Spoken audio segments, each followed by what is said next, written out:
So we are back with a brand new movie on what if Naruto and Sasuke had to choose between legend and iniquity. But before we start, be sure to subscribe to our channel and like this video. Now let's begin the story. Falling. The art of being weightless as you naturally succumb to the omnipresence of Earth's gravity. During the time one spends in the air while falling, consciousness is but an illusion. You feel oddly at peace with everything, your mind blank and thoughtless as you simply take in the thrill of the wind rushing against your face. The task of free falling through the sky took a lot of courage, but the feeling of freedom was immeasurable, as your hands took in the soft fluffy clouds of the sky which had always seemed untouchable, or perhaps staring at the beauty of the glowing full moon and the numerous stars that lined the night sky. It was simply wonderful. Of course one had to avoid insects and birds that made the airspace their home. The ride was thrilling, as the cities below sparkled in your peripheral vision, their lights looking like a dance of magnificent fireflies. Falling. It was great, if only he had a parachute. Or perhaps, if only he had chosen to free fall of his own free will. And of course, it would be nice if he wasn't going to crash into the ocean of all places. Let's not forget that with the speed and velocity at which he was approaching the ocean, he would find himself as nothing more than a bloody stain on the ocean floor. Such was his life, with gorgeous scarlet red hair that flowed freely and reached all the way to her waist, stern gray eyes that were firm and focused, a matching pair of steel-like diamond-shaped earrings and an unyielding gaze and thinned lips. Urza Scarlet, the Titania of fairy tale, was certainly not amused. Donning her infamous Heart Cruise armor which obviously did nothing to hide her well-endowed chest, alongside a short blue skirt which ended above her thigh. Not short enough to be considered indecent, but also not long enough to be considered sexy, and her knee-high combat boots, she was indeed a sight to behold. Many have argued that her fashion sense, or lack of thereof, was one of the most unique features about the red-headed beauty. Irrespective of which, Urza Scarlet had always been known for one other thing. She had always, as far as anyone could remember, stuck firmly to the rules. Due to her reputation as one of the most feared female mages of fairy tale, she had amassed a position as the disciplinarian of the guild. In a guild with the likes of characters whose very presence embodies the advent of mass destruction and millions of jewels worth of property destruction, there had to be someone available who could create order in the midst of such anarchy. Of course, it was highly ironic in the sense that she could cause as much, if not much more damage than most of the guild members put together, as expected of her ranking as an S-class mage. With the exception of Natsu of course, the salamander of fairy tale was on a whole different level of chaos and destruction. It was in due respite that Urza took on the position of the guild's disciplinarian, and truly became the Titania of fairy tale. She had become so feared and respected in that regard with her strict nature and near no-nonsense attitude. She always made sure to ensure the guild followed the moral code and conduct, and tried to be presentable, as the image of such a reputable guild would expect a mage from such a place like fairy tale to behave. Nonetheless, her strictness and adherence to the rules were not all in the name of the guild, as she personally had sincere feelings for her guild members, which were more or less family to her, and all in all, what she did was mostly her own way of expressing her care and concern, so as to make sure they didn't get hurt. Such as now, as she had barely completed a mission when she had heard the news from Mirajane, one of her guildmates and close friends, that Natsu had gone off on another harebrained scheme and idea of his, by stealing an S-rank quest and run off to complete it in an attempt to prove his strength. Her eyebrow nearly twitched at the thought. What Natsu didn't understand was the fact that no one doubted his strength at all. What they all doubted was his maturity and ability to keep a level head. That was one of the major reasons he had not yet been promoted. "Why do you want to go to that island, ma'am?" A voice interrupted her thoughts, causing her already thinned lips to thin even further. "Shut up and steer," she ordered calmly. As of now, Urza had done a feat which most would consider impressive, even for a mage. She stood on a ship, which had an image of a pumpkin head sticking its tongue out and underneath it, a crossed fork and knife as its jolly ranger. And on that ship all around her, were various men of different sizes that strew about, either unconscious or in the process of groggily getting up from that state. Yes, Urza Scarlet had indeed defeated, and was currently commandeering a pirate ship. And of course the poor lad that was in control of the wheel, just so happened to be the captain. In hindsight, the man should have realized being a pirate in a world full of powerful wizards who could instantaneously cause pandemonium and mayhem upon him should he ever cross their path or gain their ire was not going to be a lucrative business. He was learning that firsthand as he was being ordered to sail to an island which all boats or ships on the high seas avoided for various reasons. "Give us a break here," he quickly corrected himself, "please." He would give anything to not have to go there. "Galuna Island is cursed. Rumor has it that humans turn into demons on that island," he uttered out quickly, hoping so dearly that it would be enough to convince the strong woman of her grave choice. "I don't care." Her blunt tone echoed across the vast area of space known as the ocean. And the captain's hope plummeted to the depths of previously mentioned ocean. I am going to punish some rule breakers. That is all. The pirate captain's sweat dropped at the woman's blunt, uncaring tone and attitude, and was even more annoyed when members of his crew got up and began throwing her compliments. You're awesome, amazing, we'll follow you anywhere, ma'am. Hurry, she stated brusquely. Aye, sir, was the unanimous response from the crew. Why me? The captain reflected sadly. Well, if you can't beat them, were his finishing thoughts as he decided to concede to the woman's wills and wishes. Unfortunately, he had a rather sudden distraction. Hey, his thoughts were interrupted by the presence of a dark and rapidly approaching shadow which loomed over the ship. What in the world is that? Urza and the rest of the pirates looked up towards the night sky, watching as an unidentified object spiraled towards their ship with the ephemeral presence of gravity aiding the descent. It's a bird, one pirate shouted. No, it's an airship, another yelled. No you dolts, it's obviously a wabbit. Silence reigned as everyone turned to look at the pirate who made the ludicrous statement. A wabbit, seriously? The man in question simply shrugged. Hey, I thought we were all playing, make a stupid guess and I won. Urza simply gave a blank gaze at the pirate, unintentionally having the effect of making him sweat bullets, before shaking her head. Regardless of whatever it was approaching them at a speed that would tear straight through the deck of the ship and go straight under, in which case, would lead to them all sinking to the depths of the freezing cold ocean floor. With her current goal of apprehending Natsu and his ragtag group, such a scenario was not something that was in no way or form acceptable. Channeling the inner energy which resided in the body of all wizards, Urza positioned her arms out as she prepared her technique. Requip. Tenren no Yoroi. She bellowed out, floating off the ground as her regular Heart Crew's armor faded away with a brilliant burst of pristine white light, leaving her as bare as the day she was born but for a nanosecond before she was engulfed in an entirely new ensemble. In her new outfit, plated armor covered her chest, with a large metal flower over it and a large billowing skirt which contained metal plating in the upper area. The armor left little to the imagination as her neck and stomach are left uncovered, with the final equipment being the large metal wings which are made of individual blades and a wing-like earpiece. The pirates stared in shock and awe, and of course, perverted gazes. Without hesitation, the Titania of Fairy Tale leapt up into the sky, creating a large gust of wind which almost blew the pirates on the ship away. Squinting her eyes as she soared through wind pressure and resistance, ignoring the rush of the winds against her face, as her hair whipped around like wild vines, she was able to identify the object which was falling closer to her. Is that a person? She was left with no further time for deliberation as she braced herself for impact, grunting as the full brunt of a human body slammed at her with the force of gravity's accelerated descent. Oof! She was able to catch the figure, but had the unfortunate side effect of being sent plummeting towards the ship. Increasing her magical energy, she let out a large grunt of effort as she righted herself in midair, merely seconds before she crashed into the deck, but instead ended up rolling across the wooded top deck of the ship, leaving several dents and cuts from her armor, before coming to a stop in a mangled pair of limbs. Letting out a breath she herself did not know she was holding, she was finally able to analyze the person who had literally fallen out of nowhere. He was a tall, handsome boy that honestly would not be out of place in a doujinshi magazine. He had jet black hair that was styled and spiked upwards and also possessed bangs or fringes resembling a crow's wings. Urza, with her sharp and analytical mind, was quick to notice that he wasn't burly or overly large, nor did he have the form of someone who had spent relentless hours in the gym to hone such muscles. Rather, the muscles felt like they had gotten that way from years and years of constant use, practice and training, and as such he was more lean and had a body built for speed than strength.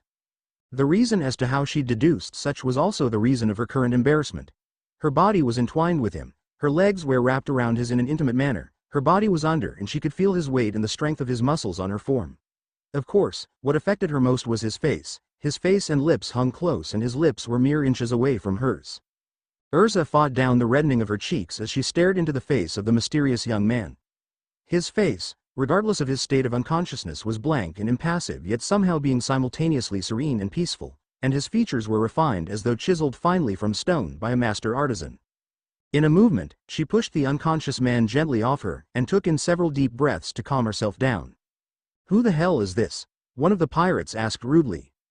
Who cares about who he is? I want to know how in the world he got flying out of the sky, another responded. Urza scowled as she thought about the second comment. Re-equipping back to her normal Heart Crew's armor in a burst of white light, she took a further observation of the figure. He was dressed in gray kimono shirt with long sleeves and a high neckline, long black ankle-length tight pants, and a pair of black snug sandals. What caught her attention, however, was the white wristbands which were filled to the brim with all sorts of strange writings and tattoos she couldn't understand or decipher. Oh, and let's not forget the long black cloak which doubled as a hoodie, or the fact that his left arm was wrapped in bandages from the elbow to the very tip. Her first thought was that he was either an assassin or a mercenary of sorts, at least, from the way he was dressed, and from the tattoos and seals on his right arm. At the very least, he didn't seem seriously injured whatsoever, which meant that it wouldn't take long for him to regain consciousness, so she could drill him with all manner of questions. Urza sighed in annoyance once she realized that such an unexpected occurrence may have an effect on her mission to return Natsu, Lucy and Gray back to the guild, and of course pound the ignorant Dragonslayer's head for his hair-brained mistake. Honestly, she expected such out of Natsu, but Lucy of all people, and then yet alone Gray? Those two were some of the most level-headed people she knew, and Gray was cool-headed in serious situations, no pun intended. Behind her own steely view of her guildmates' action and her sense of urgency to bring them to appropriate justice, a deep part of her still wished and hoped deeply that they were all safe, and that they didn't get into something way over their heads. Turning back to the issue at hand, she realized that their unexpected guest had been taken below deck into one of the rooms to rest for the meantime. They would be able to question him better once he woke up. However, for now, it would be best to allow things run its course. She had a mission to complete. In Between Realms' spirit world, the Spirit King had been busy for the last couple of hours, and it had begun to grate on his nerves. Other than having to deal with issues such as Leo's disappearance, Aries' and Gemini's issues with harsh celestial mages, Taurus' constant acts of perversion on his fellow spirits, and Aquarius's constant nagging about how terrible her current master was, and how much she still missed the previous one, the Spirit King had just about had it. That was until he and everyone else in the spirit world had felt the massive surge of energy that went up in the human world, that and the sudden intrusion of a new figure on their plane of existence. The figure possessed a form of energy that was not Eterno-based, and irrespective of that, he seemed to be more at one with nature than anyone else. A blunt explanation of it was, his aura felt highly similar to that of the most feared dark mage in existence, the major difference being the fact that his aura was more of a neutral gray than a pure, dark. What do you think was that? He turned to the side, recognizing Aquarius's voice easily enough. I am not entirely sure myself. He responded in tone. They had all sensed the original surge, but that was their first and only clue, as the power levels sunk to way beyond their radar, and they would have to be within miles of any of them to sense him again. On such a normal occasion, such an occurrence would not be enough to cause them worry, but as the Spirit King, he could feel the utmost reason as to why everyone was so worried about the upset of balance. Whoever or whatever it was, he possessed a unique ability that no one, not a single soul in their plane of existence before him had possibly possessed.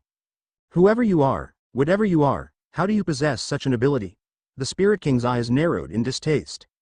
Aquarius, he commanded simply. Hi, my king. Inform the others to be on alert for this intruder. Once you find him, inform me immediately. That is your top priority for now. He ordered sharply, his tone leaving no room for questions. As you command. The noble spirit bowed and vanished in a blur of water vapor. It seems, the king thought morbidly, things are going to change from here on. Galuna Island shoreline, beach, Landho. A burly pirate echoed. Urza stood up from her sitting position on an empty barrel, walking towards the front of the ship as she observed the large island which got closer and closer by the second. She could identify the large forest which dominated it, and saw quite a large number of different magical wildlife which inhabited the island. Irrespective of which, what drew her attention the most was the large cylindrical dome which encompassed the entire island. The dome was suspended high above the island in the air, and possessed a purple tint which must have undoubtedly deviated the original color of the moon to the residents on that island. Urza immediately re-equipped her sword out from her pocket dimension and steadied herself. It was time to find some rule breakers. Hey, what the hell do you think you are doing? Urza narrowed her eyebrows as she prepared to discipline the pirate who decided to mouth off to her, only to realize something was amiss. Turning around, she got the shocker of her life when she noticed a very similar young man with black hair, who had held up the captain of the ship above his head by the scruff of his neck, and was gazing into the man's eyes with his own glowing red eyes. Urza gripped her sword as she prepared to strike. As far as she was concerned, he had no right harassing any of the people that had helped save his life. Unhand him at once, she ordered, her first and only warning. The young man simply turned to look at her, his eyes, which she could have sworn were glowing red earlier, gazed into her brown orbs with a simple onyx black color. It took Urza all her years of battle hardening and experience not to flinch at the intensity of his gaze. His eyes, those two vast orbs which have been described by men as the windows to the soul, belied absolutely nothing. In them, no hate, no anger, no confusion, no emotion. They belied absolutely nothing. They were like a vast abyss of darkness which knew no beginning and knew no end. Just who is this person? The redhead wondered to herself. I can't sense a single drop of magical energy in him at all. There's something there, but it's not magic. I've never sensed anything of the sort in my life. HN. Was the young man's response as he effortlessly tossed the captain across the deck with but a flick of his wrist. The captain crashed into 5 more pirates. Thankfully, they were able to break his fall, at the price of their own consciousness. Urza grit her teeth at his careless manhandling of the pirate captain. Unforgivable. Is that how you treat the people who aided in your survival? She questioned angrily. She was also tempted to attack him out of sheer principle. I have no sympathy for the lowly bottom feeders of the oceans. Urza noted that his voice was calm, mellow and had an almost icy feel to it, as though it was smooth, cold and slippery at the same time. But you're obviously not a pirate. The Titania's eyes widened as much as she could once she heard his voice whisper behind her ear. Her eyes only then noticed that there was no one standing in the direction of where she was looking. The man had seemingly vanished from his previous position. There was no blur, no afterimage, no sound, not even a single footstep. It was simply logic. 1 second he was there, the next he wasn't. Impossible, she thought almost immediately, as her body twisted efficiently, and as she instinctively swung her sword in an arc behind her, motivated by the sudden shock and burst of adrenaline. Clang!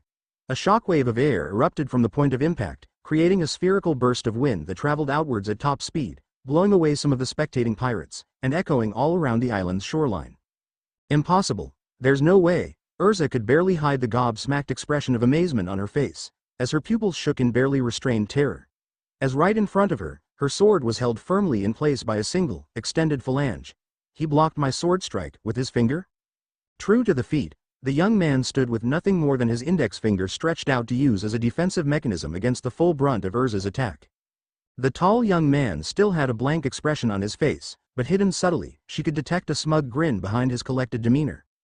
Urza frowned as she pried away her blade and jumped back to gain distance from the cloaked stranger. He didn't just do that to show off, he did it as a demonstration, Urza analyzed sharply.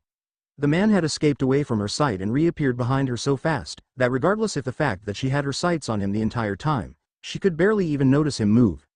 If he had wanted to, he could have killed her without her ever realizing what happened. Then he followed up by blocking her sword strike with a single finger, indicating as a demonstration of physical strength. Urza knew this because she was one of the strongest females in fairy tale, and she trained her physical strength enough each day so that she could slash through steel with her sword strikes. Therefore, the amount of physical prowess one needed to actually catch one of her swings was devastating, but to simply stop one of her sword strikes out cold in its tracks? With a finger of all things? That was insane. For now, I have 3 questions. He started slowly, leaning against the hull of the ship as he closed his eyes. Who are you? Question 1. Where am I? Question 2. And why are we heading to an island with so much demonic energy? And in a second, the last question spurred Urza to recall what she had come to the island for in the first place. Demonic energy? Damn it, Natsu. In a flash, she ignored the young man and dashed off the boat.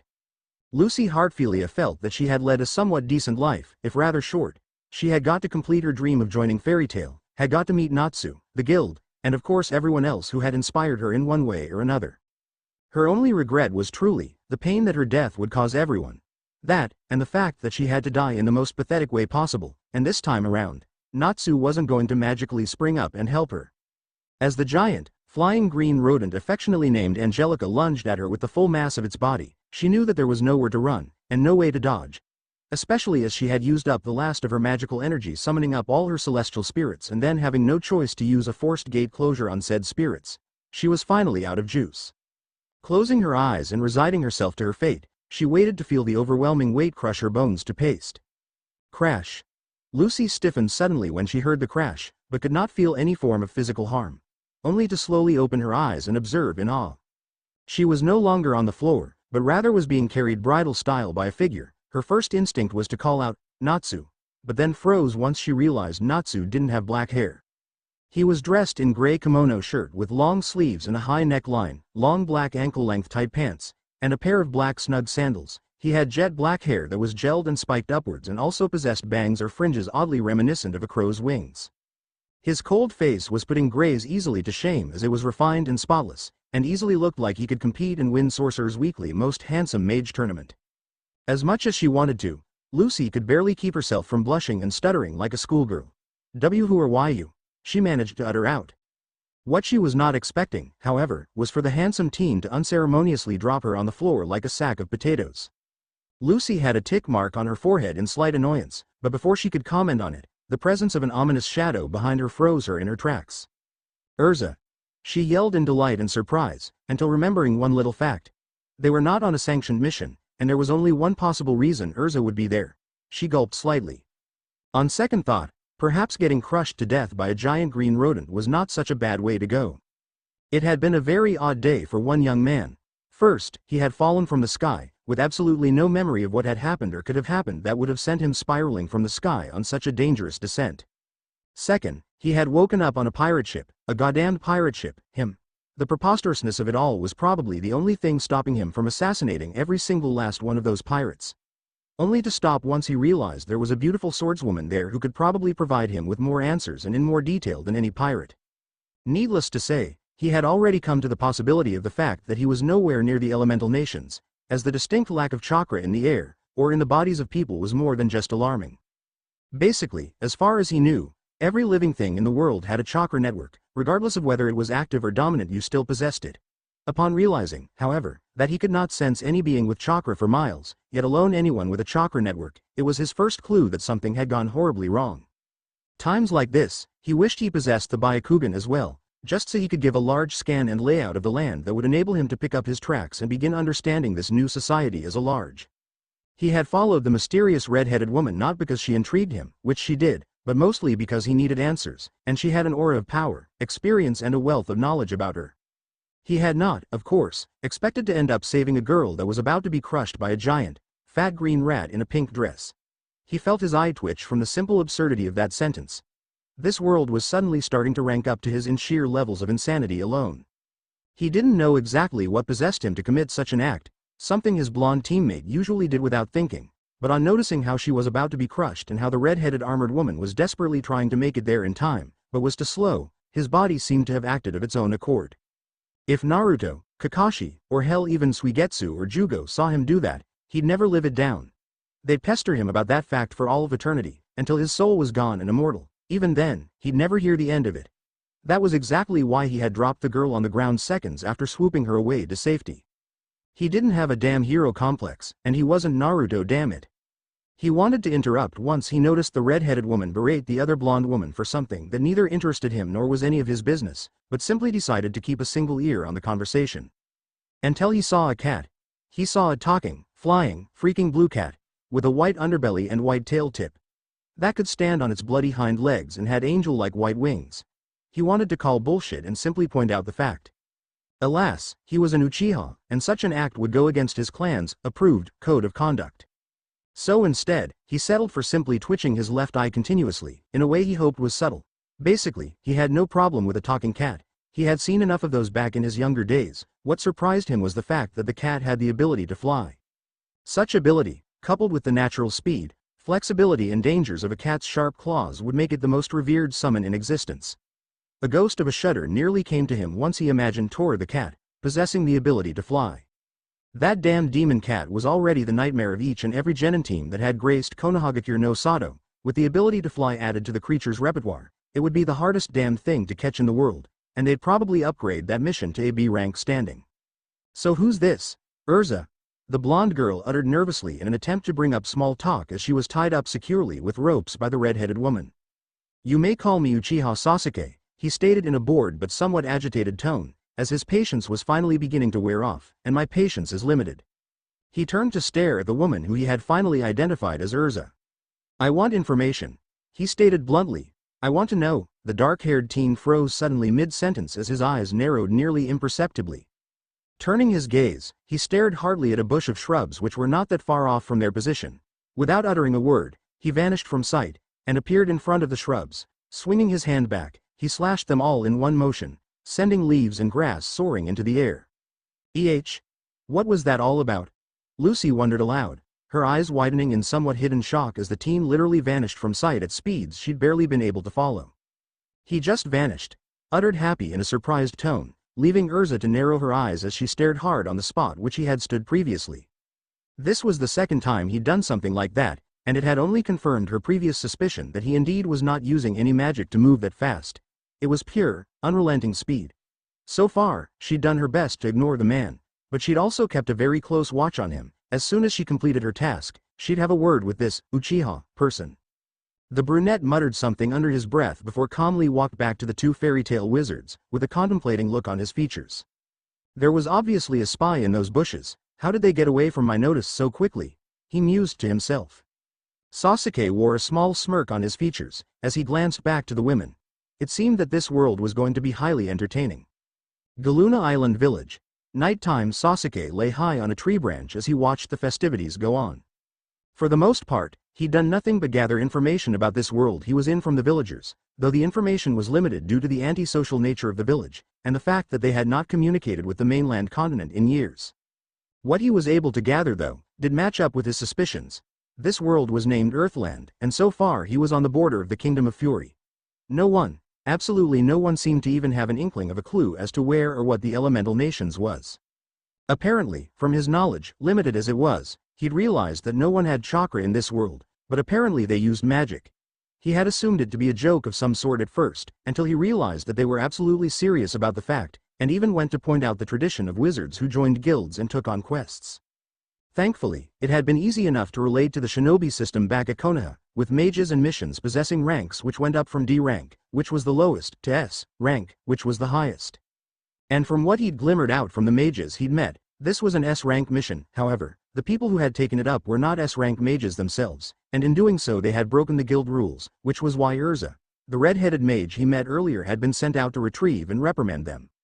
Sasuke nearly laughed at the notion of this being an S-rank mission, nearly being the keyword, as such an action would be unbefitting of an Uchiha. As back in Konoha, such a mission would have been considered a C or B rank top. This was the reason why Sasuke hadn't felt the need whatsoever to intervene in any fight or combat activity. All he did was observe them from afar to get a rough estimation of everyone's skills and abilities. He'd taken the whole, the villagers or demons thing without batting an eyelash. As far as he was concerned, they were normal run-of-the-mill humans in all but name, because he'd seen what real demons were capable of, and this people could not stack up to that. What did amuse him, however, was watching Urza and the pink-haired teen called Natsu send out a spear that soared so high into the sky and shattered the barrier over the village. He noticed the barrier with his Sharingan, but wondered how they would get rid of it. Then Urza had gone on to explain how the residue from some magic spell had not affected their bodies, but their minds. Of course, that was when he met that woman. Amusing. I thought I was the only spectator of this show. Sasuke quipped, causing a short masked man that stood hidden on a tree branch to nearly falter in his steps. Oh, and just who are you? The man remarked calmly, but Sasuke could detect the hint of surprise and shock in his voice. You are obviously no fairy tale mage, and I can't sense any magical power from you.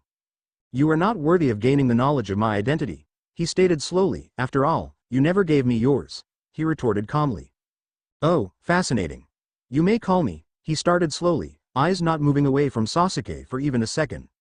You are mistaken. Sasuke interrupted his dialogue sharply, his smirk on his features. If you believe that I actually care enough to know your name. The masked man bristled in anger at being brushed off so easily. You brat. I'd love to do nothing more than wipe that annoying smirk off your face permanently. You bore me with your sentiments. The Uchiha stated, his expression matching his statement, and I grow tired of speaking to you through such a callous disguise. What are you implying? The short masked man suddenly grew nervous as his statement hit a little close to home. Do not play games with me, woman. That got a visible reaction as the man became slack-jawed for a second before trying to play it cool. I have no idea as to what you're talking about. Then allow me to enlighten you. Zalti's eyes widened as he heard the voice come from behind him, and before he could turn back or jump away, he felt a firm and grasp his shoulder. Genjutsu. Kai. Zalti watched in shock as the well-constructed disguise and transformation placed faded away into nothing, revealing someone else entirely. She was a relatively young woman in her 20s, with flowing black hair, brown eyes, and a highly attractive figure. She wore a white kimono top, which had only one sleeve on the left side, along with a long yellow sash to keep it in place, and wore a matching skirt which stopped mid-thigh level. The outfit was completed with a small belt-like choker which was placed on her neck. The woman, now revealed, cursed slightly as he had completely blown her cover, and revealed her true identity. She jumped back from him, further into the trees to hide, as his speed had taken her completely by surprise. Amusing. Do you think you can actually hide from me? She heard his voice echo all around her. If I wished to fight you, you'd already be dead. The daughter of Ul froze stiff as his voice whispered solemnly in her ear, once again, proving his ability to sneak up on her undetected. Only this time, she found herself completely unable to move. I can't move. Why can't I move? A sudden sense of fear welled up in her stomach as she realized she was defenseless. Her magic was useless if she couldn't move a finger. What do you want from me? She spoke calmly, her voice not inflecting the fear she felt within. As she knew that she was an attractive woman, and in such a scenario, any person with enough common sense would figure out what they could possibly want from her. She felt herself spun around, only to meet with two glowing red orbs for eyes. She gasped as she couldn't help but stare in awe at the most beautiful, yet most terrifying eyes she'd ever seen, glowing red with what resembled a pinwheel encompassed within a biohazard symbol, rotating slowly in a calm, mesmerizing manner. Before she could utter a word, he'd closed his eyes, as they returned to a normal onyx black. "HN," he said simply, before placing his hand on the side of her cheek, and looking at her with a smirk. "Next time, when attempting to spy on someone, be sure to remember to cover your tracks. You almost made it too easy," he remarked lazily. Ultier blanched as he brazenly admitted that he'd been spying on her while she'd been spying on the fairy tale team, only to fail to hide the blush on her face from his touch, and from the proximity of their faces. Who is this man? She wondered as her heartbeat raced sharply. His stern gaze felt as though he could see into the very depths of her soul, and still finding herself unable to move, she felt naked and defenseless in his presence. The man simply turned away from her and walked 3 steps, before vanishing in a whirl of leaves. As Ultier regained control of her body, she heard his voice echo around her, "Till next time, Ultier." Ultier's eyes widened as she realized that she'd never told him her name, and even more so as she touched her cheek, only to realize that her previously aching bruise delivered by the Dragonslayer's attack was gone. "Uchiha. Get down from there, we need to talk." Sasuke was interrupted from his memories by the sharp command, and glanced down to find Urza staring up at him. Apparently he'd been lost so deep in thought. The festivities had ended and everyone was retiring for the night. "HN." He grunted in annoyance. "If you wish to talk, then climb up here yourself." He muttered under his breath, but just loud enough for her to hear. Seriously, 2 years ago if someone had spoken to him in such a manner, he'd have slit their throat just out of principle. Now, it happened almost all the time because Naruto had made him softer than ever, though ironically it mostly happened with women. A bittersweet smirk came to his face as he recalled Team 7's numerous attempts to get him out of his antisocial shell which he'd been trapped in for years. At times, he found himself returning to his old habits, but whenever he did, Naruto would be there, waiting to prank him as punishment. And of course there was Sakura, who'd simply give that deceptively sweet smile that promised something else entirely. Sasuke's smirk vanished as he recalled how the Fourth Shinobi World War had affected everyone, some positively, some negatively. It also reminded him bitterly of how his brief relationship with Sakura ended faster than even he'd thought possible. Despite their heated night of passion, in which had actually created his attraction to his teammate, their relationship just was unable to hold together. He still had his goal of restoring the Uchiha clan, but it was a pipe dream at best, and he knew it. Not everyone was happy about the fact that he'd been pardoned for his crimes, actions and aid in the Fourth War notwithstanding. He could feel the very essence of the people he met and the shinobi he encountered, and none of them were pleased with his existence or presence. He was a harsh reminder of the fact that the war had been started by and orchestrated by an Uchiha. A single Uchiha. Some had pushed the blame onto him, while others acted like they were near a minefield around him, fearing that he would start another war simply if they gained his ire. As such, he had become a wanderer like Naruto's late sensei. He had traveled the world, explored the seas, the oceans, in his own way of finding peace. He was grateful towards Naruto for breaking his curse of hatred, the vile curse that had been placed on each and every Uchiha. But he also had to be careful, lest someone or something give him enough hate to regenerate the curse's effects. It had been the same with his ancestor Madara Uchiha, who had lost the curse when Hashirama was willing to end his life as retribution for that of Madara's younger brother, but Madara regained the curse when the members of the Uchiha clan turned their backs on him. It also bitterly reminded him of how he had arrived here in the first place. Sasuke blinked as he suddenly felt the familiar lure of gravity taking hold, only to twitch his eye at the sheer level of madness the red-headed woman would go to get her way. Effortlessly jumping down, he didn't even blink when the tree he was sleeping on earlier tumbled to the side, and landed with an ear-shattering crash. "You didn't have to cut down the tree," he stated blankly. "It was more effective," she replied with a straight face, as though something of the sorts was normal for her. Sasuke wouldn't actually be surprised if it was normal. From what he'd gathered, this group was from the wizard guild known as Fairy Tail. It was renowned world over, but also had the most eccentric characters you could ever meet. Naruto would have loved it there. He thought absently.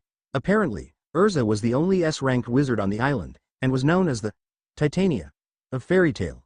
She'd seemingly got that title for being the strongest female in the guild. How had he gained that information? Let's just say, he wasn't gazing at Ultier's eyes simply because she was sexy.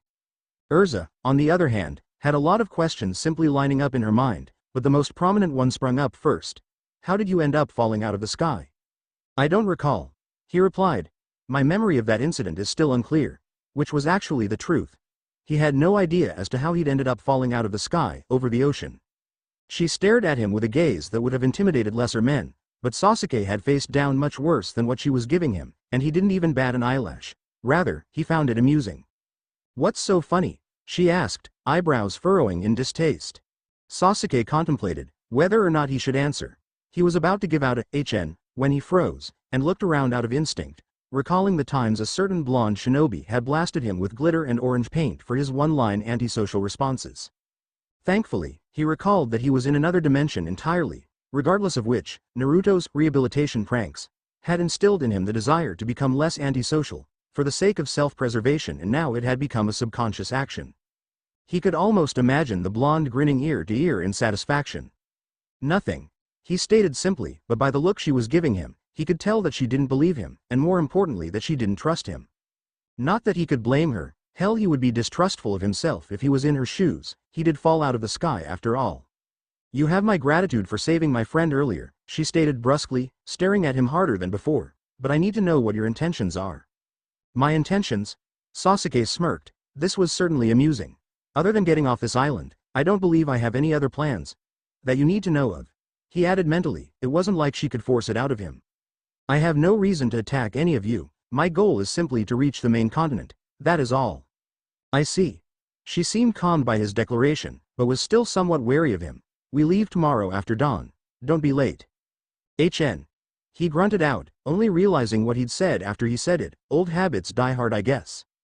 Slowly walking away, he couldn't help but think of the possibilities that awaited him. This may not have been the elemental nations, but here, Sasuke was an unknown factor. Here, no one knew of the Uchiha clan or of the terror that was Uchiha Madara, and he had a relatively unknown name. He could start building his life back up from the little broken pieces and fragments, and he had an entire clean slate to work with. For he just knew, that even if he'd found a way to return, things wouldn't change, and very few people would welcome his presence. No one wanted the Uchiha clan to return, as the clan, though powerful, was the most deadly in existence. In this relatively new world, however, the sky was the limit, so to speak. And it was time. Earthland would be shaken up by the arrival of an unexpected visitor, Uchiha Sasuke. The last living Uchiha had, with or without knowing, completely disrupted events with his existence and changed the dynamic of the world. Now, Sasuke muttered, his eyes warping from onyx black to the feared red. It's time for this world. The red eyes with 3 tomo warped once more, to meet the true might.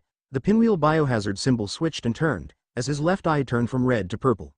The eye had a dot in the dead center, contracted rings, with 3 tomos on both the first and second rings. Of an Uchiha. His existence had and would change the dynamic of the world. Be it for better, or be it for worse.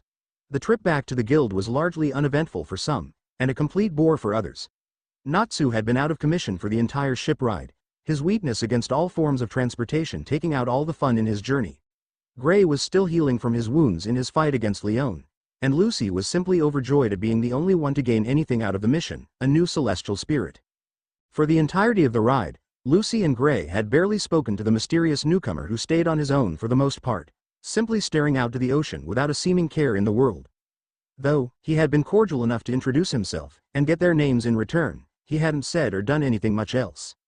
They had left Galuna Island after refusing the 7 million jewel prize, simply taking the key as a form of gratitude, on Urza's demand and to everyone else's dismay. Man, but all that work and 1 key is all we get, Gray muttered to himself. And it was a full-blown S-class quest too. Happy quipped in, flying beside the ice mage.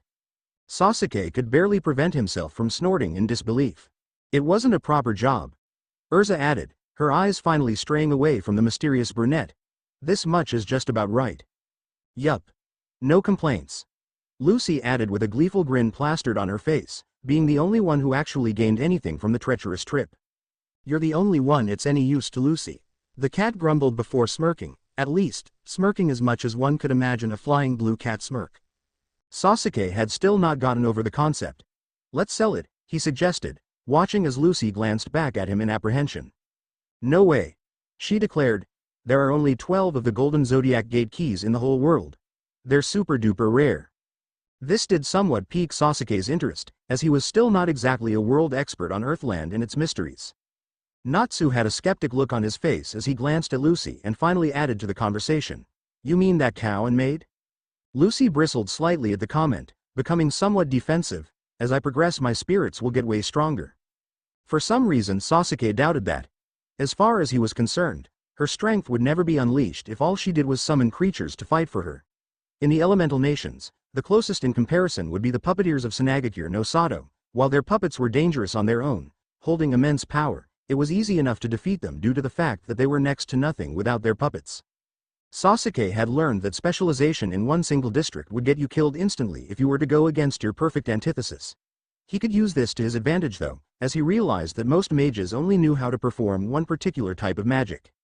He didn't have such restrictions. "So what's the key you got this time?" Gray asked, his curiosity getting the better of him. "The archer, Sagittarius," she stated with a lopsided grin and a thumbs up.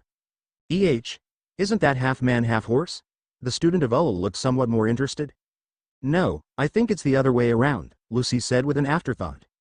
Sasuke was beginning to grow bored and tired of this conversation. He'd wondered why he decided to follow them to their guild building in the first place. Well, other than the fact that he didn't have money, a job, or a clue as to where in the world he currently was, or basically anything else about how this Earthland operated other than the basics. The Uchiha was suddenly recalling why he'd followed them. Alas, he didn't plan on staying too long with the group. The constant stare he could feel prickling at the back of his neck was from the Titania. It was obvious that she did not trust him for 1 second, and she was not going to let him out of her sight. Sasuke did find it amusing though, that she'd never once turned her back to him throughout the entire day. As if she could actually stop him if he decided to kill her.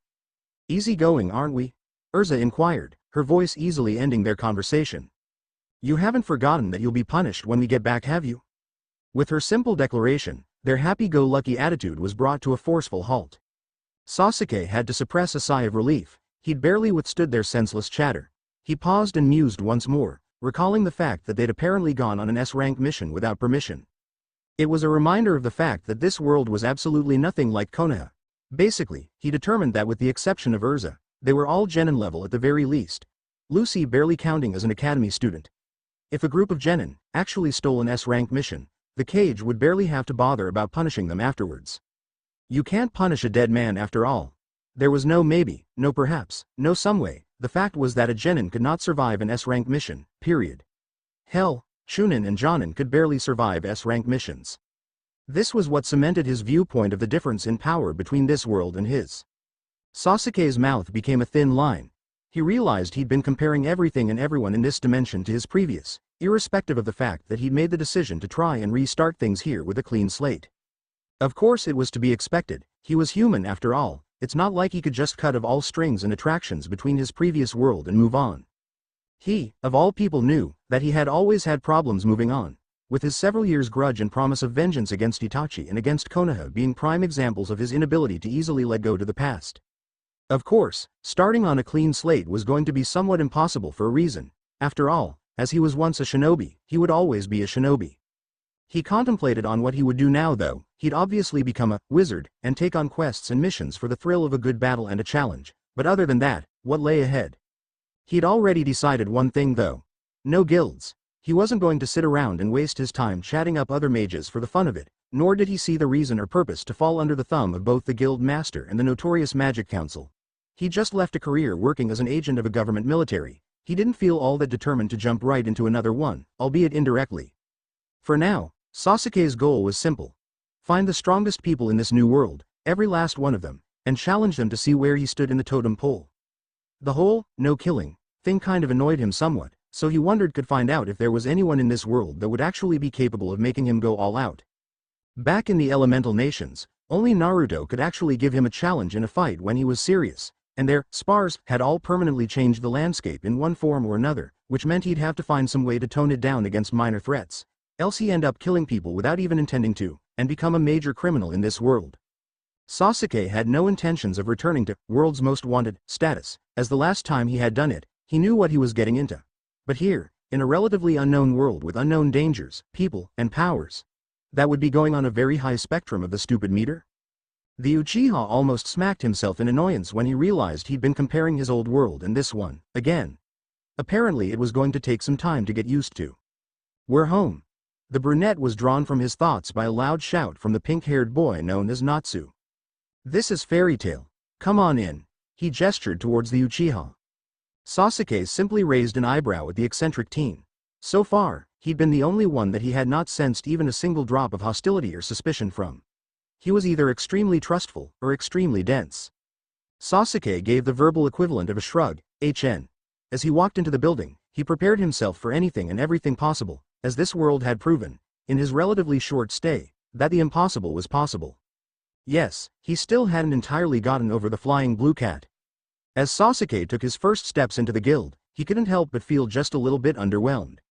The guild was nothing overly special, no flying creatures or magical artifacts lined up, no mysterious spooky corner or old women with mystical orbs drawing you closer to gaze into the abyss of the future or the lore of the past.